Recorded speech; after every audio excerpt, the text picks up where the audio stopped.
Imagine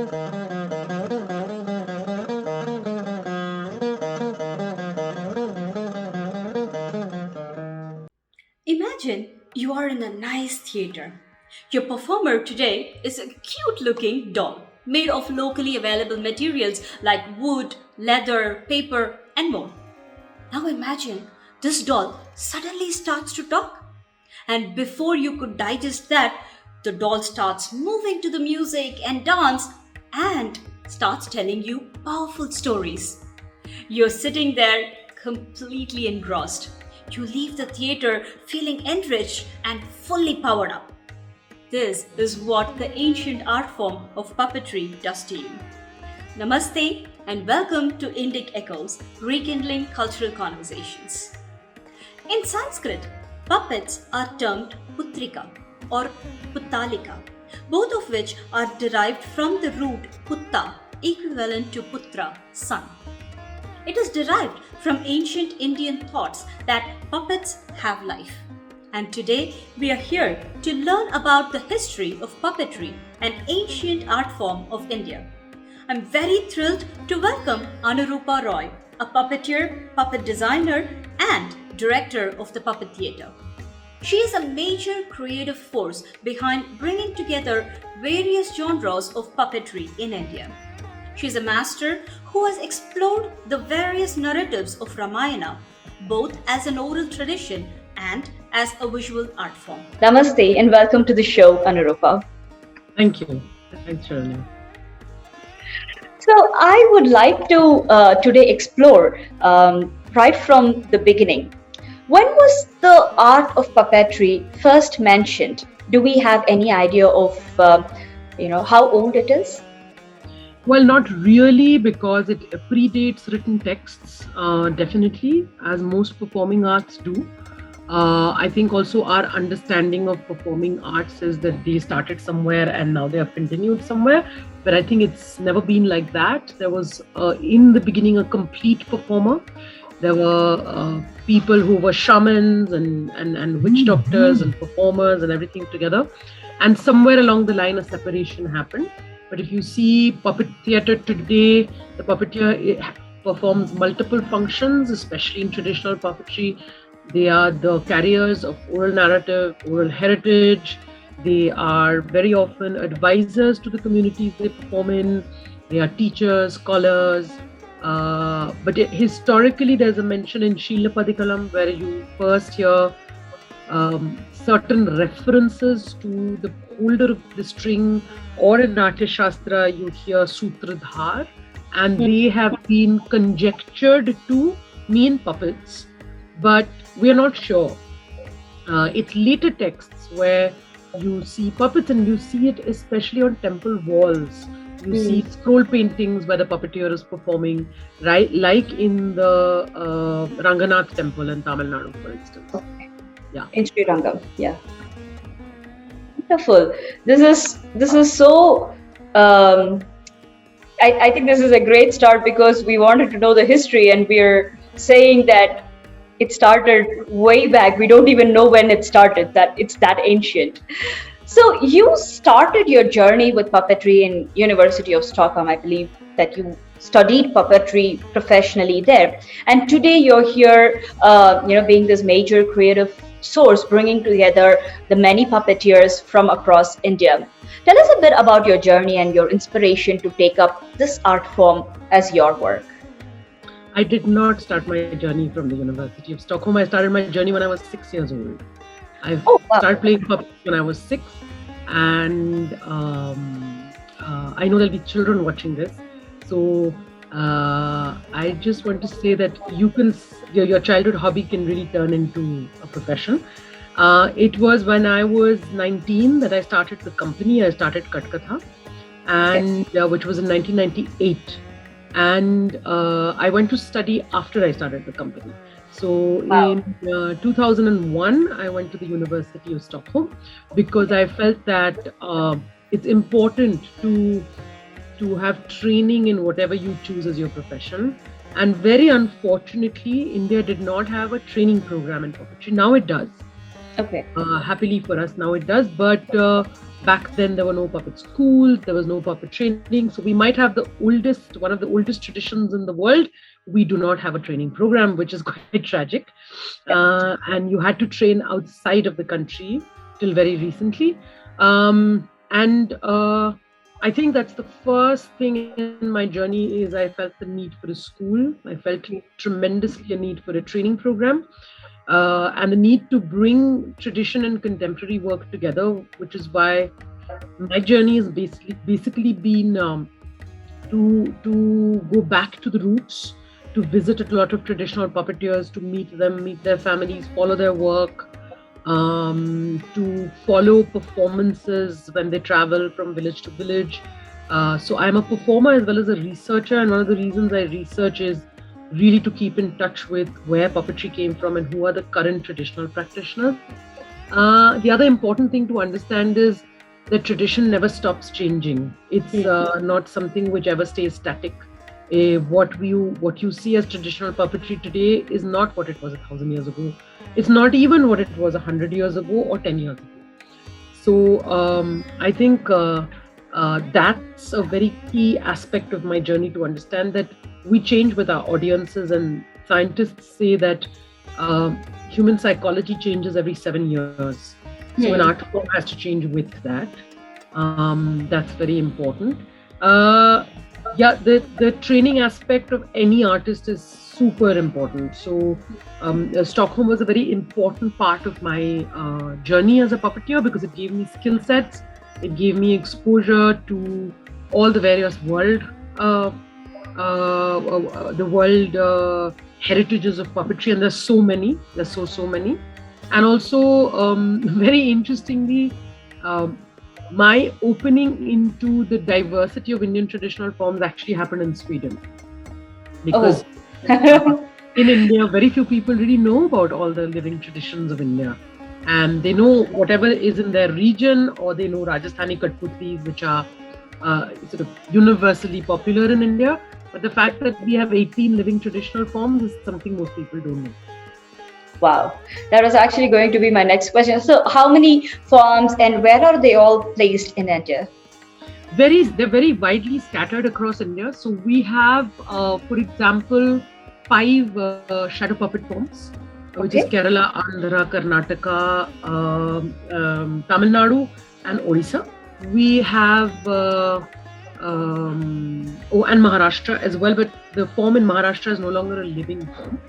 It was probably the origin of shadow puppetry and the origin of puppetry itself. It was called Chamdachiya Bahulya because it comes from chamda, leather. So Bahulya is doll, so it's leather shadow dolls. The variation of that is what we call Tolpavakut. Is that correct? No, the leather and shadow. A different history. It's a different thing altogether. Yeah, okay. Because the Maharashtra puppeteers then traveled to Andhra, Karnataka, and Tamil Nadu. Okay. And about 400 or 500 years ago, it was the Maharaja of Cochin the Maharaja of Palghat, who invited the Tamil Nadu puppeteers to come and perform in Tamil Nadu in the Bhadrakali temples. Oh, okay. Yeah, they are from Tamil Nadu and they speak both Tamil, their original linguistic group is Tamil, but they all perform in Malayalam. So it's very interesting, this history.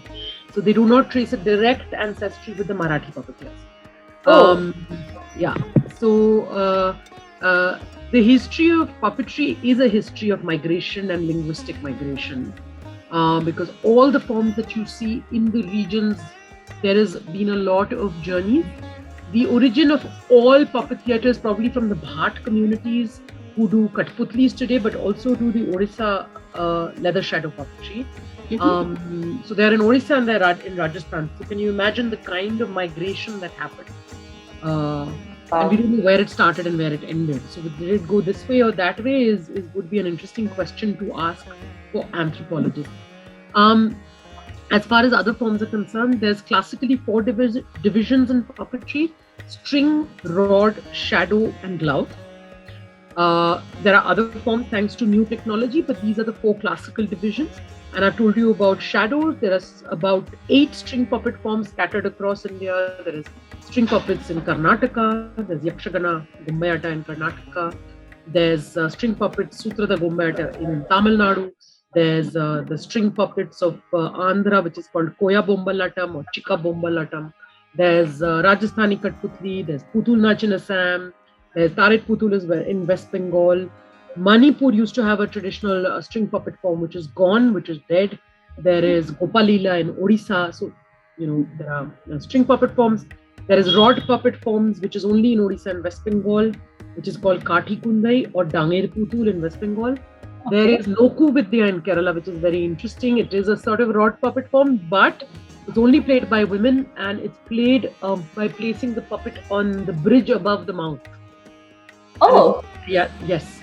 And a recent Padma Shri artist is from the Loku Vidya tradition, which is a very unique example to have made by singling out Loku Vidya to give a Padma Shri, because it is an exceptional traditional form in the world.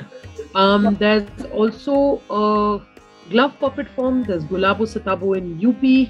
There's glove puppets in Odisha and West Bengal. So yes, we have many traditional forms of puppets. This is so fantastic. So I understand the glove and the shadow, but what's the difference between a rod and a string? Because we kind of use string in both, no? No, a string puppet is played from above. A rod puppet is played from below. Oh, okay. So yeah, the string puppet is played with strings, which is an indirect contact, because you're using gravity and you're using you can't touch the puppet. Between the puppeteer and the puppet is a string. But in rod puppet, it's a much more direct contact. The rod actually. The movements also will be a little more restricted, right? In terms of rod, then. No, there's no such. It's not restriction as much as it's a different kind of movement, because the puppeteer is below and the puppet is above, so your stage is up. Whereas in string puppet, the stage is low. But there is no such thing as a restriction. I would say it's just a different approach to the anatomy of the puppet. Okay. Wow, this is so fantastic. So you were talking about the migration a little, and you also talked about the communities which still practice this full time. Now, is there a difference between the puppetry practiced in different parts of India in terms of the style or even the stories that they say? Is there something like, this community does stories only based on, let's say, Ramayana, or this community does it only based on social causes? Is there any difference like that? Yes, very stark differences actually, because that's what sets the style apart. So, for example, Tolpava Kuthu in Kerala, they only do the Ramayana and they do Kamba's Ramayana only. Okay. The role of the puppeteer in that community is that they will only perform in the Bhadrakali temple. Okay. It's only the younger generation which is stepping out of the temple and performing in schools or doing other projects. But traditionally, their role was that they were farmers. They had land, they had spice gardens, etc. And it is only in the month of March to April, when the Bhadrakali festival happens, they were engaged to perform. And here it's important to remember that they were not performing for an audience, they were performing for Bhadrakali. So if there was no audience, it doesn't matter. They will perform all night from sundown to sun up. And the shortest performance is 11 nights, the longest performance is 64 nights, and in which they will narrate the epic. And the puppeteer, the Pullavar in this case, is not from a community. The Pullavar is a title like a PhD title, like a doctorate is a title. It was a title given. Pullavars could be Hindu, Muslim, Christian, could be male, female, could be any caste. They didn't have to be this caste or that caste, but they had to be learned. They had to be a scholar of a very high level to enter the Kuthamadam, which is the space of the puppet performance. Wow. It's unlike what happened in the last generation, is that it was given as a family name in the last two generations. But you had to earn this name in the past. Wow. So this is the difference, let's say, in the Kerala shadow puppeteers. Whereas if you go to Karnataka, Karnataka has a very interesting system where the shadow puppet family, the head of the family is given villages. So let's say I am a puppeteer and you're a puppeteer, you would be given 50 villages, I would be given 50 villages. They remain in our purview, and you will only perform in your village, I will only perform in my village, And in those villages, the performance will not be in a temple, but will be during certain ceremonies, like the 13th day after the death, the Teravi, or it would be on during a wedding. It would be a night after the wedding. It would be for the mundan of a child or a naming of a child. So there were particular ceremonies where puppeteers were performing, and they were also performing for festivals, of course, or particular kathans that would happen. All-night storytelling would be linked to those. And here the village was in charge of taking care of the puppeteers' rations for the coming months, their clothes. They would give them ghee, they would give them things like that, and they would also, the patron would give the puppeteer leather to make the next puppet. And puppeteers even today have 1,000-year-old puppets with the name of the patron who gave the leather. Wow! And so it's a community-based art form, which is very intricately led, linked to this contract with the community. Not a written contract, but it's like a family contract with the community. In Kerala, the contract is between temple and puppeteer.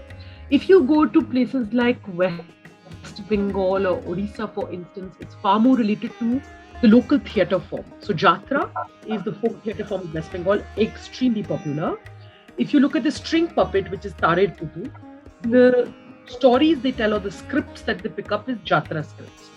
So Andhra, Karnataka, Kerala, it will be closely linked to Ramayana, Mahabharata, or one of the folk narratives or the Puranic tradition. Tolpava Kuthu, of course, only Ramayana. But if you go to West Bengal, it will be sometimes Ramayana, Mahabharata, but also very strong folk narratives like Monosha. Monosha is the snake goddess, and it is a folk goddess. Or they will do stories of Phatakeshto, who is like a local hero. Or they'll do Khudiram Bose, who was a revolutionary during the British times. Or they will do very modern stories like a Mithun Chakravarti film. So it's 30 days, 30 different shows. They'll come to a village for 30 days. Each day the show will change. They have 3 shows a day. So they had there's a lot of variety in their work, and the idea is to keep the audience coming back, to watch these shows. So the core performance narrative is always responding to the audience in traditional performances, and also to the milieu. So if you go to the east of India, the melas are very important. And even a religious ceremony, it's the mela around it which becomes a space for artists, not the temple itself or the community, like I was saying in Karnataka, Andhra.